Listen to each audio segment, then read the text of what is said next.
ओम शांति।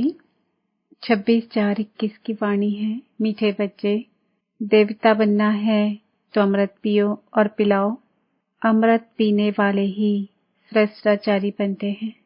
प्रश्न: इस समय सतयुगी प्रजा किस आधार पर तैयार हो रही है? उत्तर: जो इस ज्ञान से प्रभावित होते हैं। बहुत अच्छा कहते हैं, लेकिन पढ़ाई नहीं पढ़ते, मेहनत नहीं कर सकते, वह प्रजा बन जाते हैं। प्रभावित होना माना प्रजा बनना।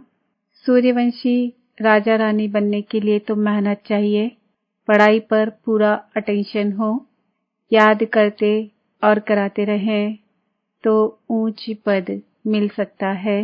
गीत तूने रात गंवाई सोई के। ओम शांति। बच्चों ने गीत सुना कि हमारा जीवन हीरे जैसा था, अब कौड़ी जैसा हो पड़ा है। यह तो कॉमन बात है, छोटा बच्चा भी समझ सकता है। बाबा बहुत सहज रीति से समझाते हैं, जो कोई छोटा बच्चा भी समझ सके।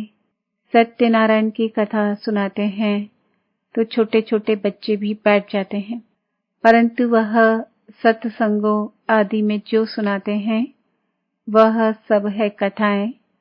कथा कोई ज्ञान नहीं, बनी बनाई कहानियां हैं। गीता की कहानी, रामायण की कहानी, भिन्न भिन्न शास्त्र हैं जिनकी कहानियां बैठ सुनाते हैं। वह सब है कथाएं। कहानियों से कोई फायदा होता है क्या? यह है सत्यनारायण की अर्थात नर से नारायण बनने की सच्ची कहानी। यह सुनने से तुम नर से नारायण बन जाएंगे। यह अमर कथा भी हुई।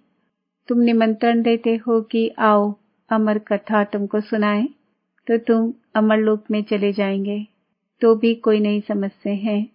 शास्त्रों की कहानी सुनते आते हैं, मिलता कुछ भी नहीं। जाएंगे लक्ष्मी नारायण के मंदिर में, चलो दर्शन करके आएं, महात्मा का दर्शन कराएं। यह एक रस्म रिवाज चली आई है। ऋषि मुनि आदि जो होकर गए हैं उनको माथा टेकते आए हैं। पूछो रचता और रचना की कहानी का पता है तो कहेंगे नहीं।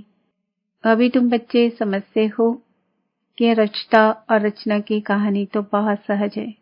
अल्फ और बे की कहानी है। भल प्रदर्शनी में जो आते हैं वे कहानी तो ठीक सुन लेते हैं, परंतु पवित्र नहीं बनते। समझते हैं यह विकारों में जाने की रस्म रिवाज भी अनादि है। मंदिर में देवताओं के आगे जाकर गाते हैं आप संपूर्ण निर्विकारी हो, फिर बाहर आकर कहते हैं विकार में जाना तो अनादि है। इस बिकर दुनिया कैसे चलेगी? लक्ष्मी नारायण आदि को भी तो बच्चे थे ना, ऐसे कह देते हैं तो ऐसे को क्या कहें? मनुष्य का मर्तबा तो दे ना सके। देवताएं भी मनुष्य थे, कितने सुखी थे लक्ष्मी नारायण के राज्य में। तुम बच्चों को बाबा बहुत सहज बात बताते हैं। बरोबर यहाँ भारत में ही स्वर्ग था, लक्ष्मी नारायण का राज्य था। चित्र भी है, यह तो सब मानेंगे कि सतयुग में उन्हों का राज्य था। वहाँ कोई दुखी नहीं था, संपूर्ण निर्विकारी थे। उन्हों के मंदिर भी बड़े बड़े बने हुए थे। उन्हों को 5000 वर्ष हुए, अभी वह नहीं है। अभी तो कलयुग का अंत है। मनुष्य आपस में लड़ते झगड़ते रहते हैं। भगवान तो ऊपर ही रहते हैं निर्वाण धाम में। असूल में हम आत्माएं भी वहां रहती है, यहाँ पाठ बजाने आती है। पहले हम लक्ष्मी नारायण के राज्य में थे, वहां बहुत सुख आनंद था। फिर हमको 84 जन्म लेने पड़े। गाया भी जाता है 84 का चक्र। हमने सूर्यवंशी में 1250 वर्ष राज्य किया। वहां अथाह सुख था, संपूर्ण निर्विकारी थे, हीरे जवाहरात के महल थे। हमने राज्य किया, फिर 84 जन्मों में आना पड़े। यह वर्ल्ड की हिस्ट्री ज्योग्राफी का चक्र फिरता रहता है। आधा कल्प सुख था, राम राज्य में थे, फिर मनुष्यों की वृद्धि होती गई। सतयुग में 9 लाख थे, सतयुग अंत में वृद्धि होकर 9 लाख से 2 करोड़ हो गए। फिर 12 जन्म त्रेता में बहुत सुख जन्म थे। एक ही धर्म था, फिर क्या हुआ? फिर रावण राज्य शुरू हुआ। राम राज्य और रावण राज्य देखो बहुत सहज रीति से समझाता हूँ। छोटे छोटे बच्चों को भी ऐसे बताना चाहिए। और क्या हुआ? बड़े बड़े सोने, हीरे, जवाहरातों के महल अर्थक्वेक में अंदर चले गए। भारतवासियों के विकारी बनने से ही अर्थक्वेक हुई। फिर रावण राज्य शुरू हुआ। पवित्र से अपवित्र हो गए। कहते भी हैं सोने की लंका अंदर चली गई। कुछ तो बचा होगा ना, जिससे फिर मंदिर आदि बनाए होंगे। भक्ति मार्ग शुरू हुआ। मनुष्य विकारी होने लगे। फिर रावण राज्य चला तो आयु भी कम हो गई। हम निर्विकारी योगी से विकारी भोगी बन गए। यथा राजा रानी तथा प्रजा सब विकारी बन गए। यह कहानी कितनी सहज है। अभी बाप बैठ सुनाते हैं। वही ज्ञान का सागर पतित पावन है। अच्छा, द्वापर में भोगी पतित बन गए। फिर और धर्म भी शुरू होते गए। अमृत का जो नशा था वह खलास हो गया। लड़ाई झगड़े होने लगे। द्वापर से लेकर हम गिरे। कलयुग में हम और ही विकारी बने। पत्थर की मूर्तियां बनाते रहे। हनुमान, गणेश की। पत्थर बुद्धि होने लगे तो पत्थर की पूजा करने लगे। समझते थे कि भगवान पत्थर ठीक कर में है। ऐसे करते करते भारत की यह हालत हो गई। अब फिर बाप कहते हैं, विष छोड़ अमृत पीकर पवित्र बनो और फिर राजाई लो। विष छोड़ो तो फिर तुम मनुष्य से देवता बन जाएंगे, परंतु विष छोड़ते नहीं हैं। विष के लिए कितना मारते, तंग करते हैं। तब तो द्रौपदी ने पुकारा ना, तुम समझते हो कि अमृत पीने बिगर हम देवता कैसे बनेंगे? सतयुग में तो रावण होता ही नहीं। बाप कहते हैं, जब तक श्रेष्ठाचारी नहीं बनेंगे स्वर्ग में नहीं आ सकेंगे। जो श्रेष्ठाचारी थे वह अब भ्रष्टाचारी बने हैं। फिर अब अमृत पीकर श्रेष्ठाचारी बनना है। बाप कहते हैं, माँ में कम याद करो। क्या गीता भूल गए हो? गीता रची मैंने, नाम डाल दिया कृष्ण का। इन लक्ष्मी नारायण को यह राजाई किसने दी? जरूर भगवान ने दी होगी। अगले जन्म में भगवान ने राजयोग सिखाया, नाम फिर डाला है कृष्ण का। तो समझाने की प्रैक्टिस करनी चाहिए। बहुत सहज कहानी है। बाबा को कितना समय लगा? आधा घंटे में इतनी सहज बात भी समझ नहीं सकते। इसलिए बाप कहते हैं, सिर्फ एक छोटी कहानी बैठ किसको समझाओ। हाथ में चित्र लो। सतयुग में लक्ष्मी नारायण का राज्य, फिर त्रेता में राम सीता का राज्य, फिर द्वापर में रावण का राज्य हुआ। कितनी सहज कहानी है। बरोबर हम देवता थे, फिर क्षत्रिय, वैश्य, शूद्र बने।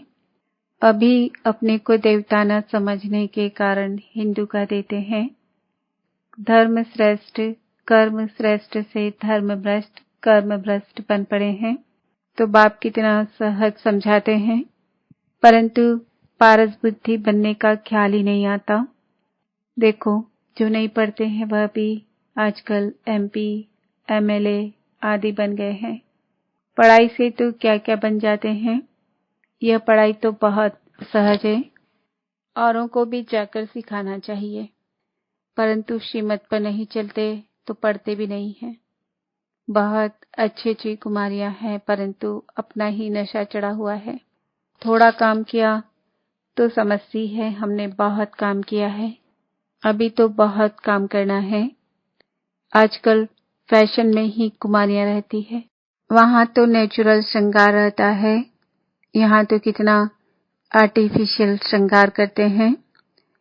सिर्फ बाल बनाने में ही कितने पैसे देते हैं।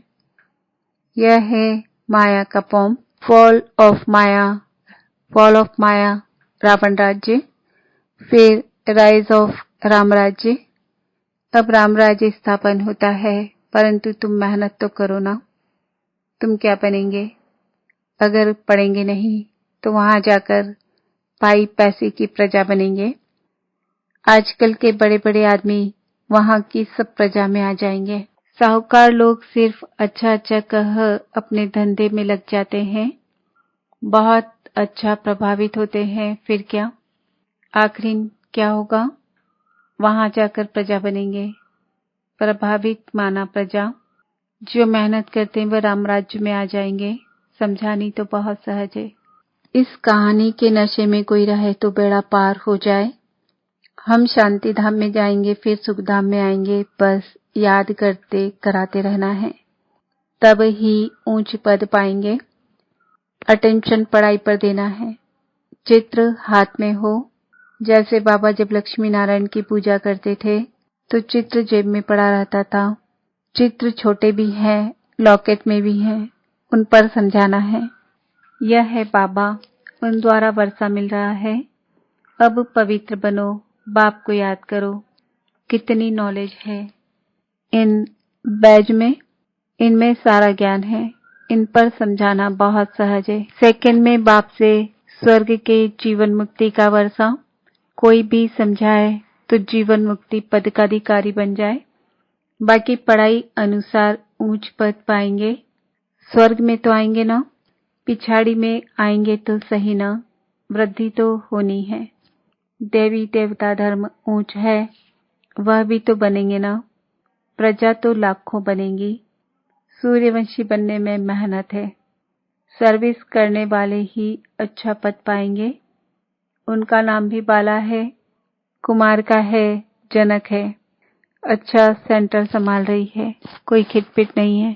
बाप कहते हैं see no evil, talk no evil, फिर भी ऐसी ऐसी बातें करते रहते हैं। ऐसे ऐसे क्या जाकर बनेंगे? इतनी सहज सर्विस भी नहीं करते हैं। छोटी छोटी बच्चियां भी यह समझा सकती है, सुना सकती है। बंदर सेना भी मशहूर है। सीताएं जो रावण की जेल में फंसी हुई है, उन्हों को छुड़ाना है। कथाएं तो क्या क्या बना दी है। ऐसे ऐसे कोई भाषण करें। बाकी सिर्फ कहते हैं फलाना बहुत प्रभावित हुआ। पूछो तुम क्या बनना चाहते हो? सिर्फ दूसरों को कहेंगे इनका ज्ञान बहुत अच्छा है, खुद समझते कुछ भी नहीं, इससे क्या फायदा? अच्छा, मीठे मीठे सिकिल दे बच्चों प्रति। माता पिता बाप दादा का याद प्यार और गुड मॉर्निंग। रूहानी बाप की रूहानी बच्चों को नमस्ते। हम रूहानी बच्चों की रूहानी बाप दादा को याद प्यार, गुड मॉर्निंग, नमस्ते, ओम शांति। धारणा के लिए मुख्य सार। पारस बुद्धि बनने के लिए पढ़ाई पर पूरा पूरा ध्यान देना है। श्रीमत पर पढ़ना और पढ़ाना है। हद की साहूकारी का नशा, फैशन आदि छोड़ इस बेहद सेवा में लग जाना है। Hear no evil, see no evil, कोई भी व्यर्थ बातें नहीं करनी है। किसी पर प्रभावित नहीं होना है। सबको सत्यनारायण की छोटी सी कहानी सुनानी है। वरदान। नॉलेज की लाइट माइट द्वारा अपने लक्ष्य को जगाने वाले, सदा सफलता मूर्त भव। जो बच्चे नॉलेज की लाइट और माइट से आदि मध्य अंत को जानकर पुरुषार्थ करते हैं, उन्हें सफलता अवश्य प्राप्त होती है। सफलता प्राप्त होना भी लक्ष्य की निशानी है। नॉलेजफुल बनना ही लक्ष्य को जगाने का साधन है। नॉलेज सिर्फ रचयिता और रचना की नहीं, लेकिन नॉलेजफुल अर्थात हर संकल्प, हर शब्द और हर कर्म में ज्ञान स्वरूप हो, तब सफलता मूर्त बनेंगे। अगर पुरुषार्थ सही होते भी सफलता नहीं दिखाई देती है, तो यही समझना चाहिए कि असफलता नहीं, परिपक्वता का साधन है। स्लोगन। न्यारे बनकर कर्मेंद्रियों से कर्म कराओ तो कर्मातीत स्थिति का अनुभव सहज कर सकेंगे। ओम शांति।